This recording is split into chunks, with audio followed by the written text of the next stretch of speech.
আমি সাম্প্রতিক সময়ে পাকিস্তান দলের কয়েকটি ম্যাচ দেখতে বসেছিলাম। পাকিস্তানি নয়, একজন ক্রিকেটার হিসেবে আমার দেখেই মনে হয়েছে ওদের খেলা আমি আর দেখতে চাই না। এভাবে খেলতে থাকলে মানুষ ধীরে ধীরে আগ্রহ হারিয়ে ফেলবে। দর্শক খেলা দেখতে মাঠে যাবে না, যোগ করেন ইমাদ। যুগের সঙ্গে তাল মেলাতে পাকিস্তানকে কিভাবে খেলতে হবে সে উপায় বাতলে দিয়েছেন ইমাদ। আগ্রাসী ক্রিকেটের দীক্ষা দিয়ে এই অলরাউন্ডার বলেছেন, আমি সমাধান জানি।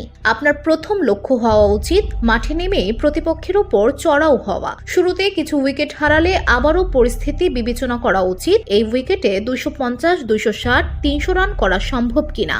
কিন্তু শুরুতেই যদি মনে করেন আমরা 250 রান করব, তাহলে চলবে না। আমরা বিশ্ব ক্রিকেট থেকে অনেক পিছিয়ে আছি।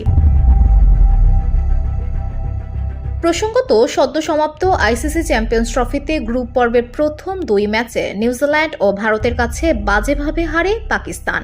বাংলাদেশের বিপক্ষে ম্যাচটি বৃষ্টির কারণে পরিত্যক্ত হয়ে যায়। এই পণ্ড হওয়া ম্যাচ থেকে পাওয়া 1 পয়েন্ট নিয়ে টুর্নামেন্ট শেষ করতে হয় 2017 চ্যাম্পিয়ন্স ট্রফি জয়ীদের।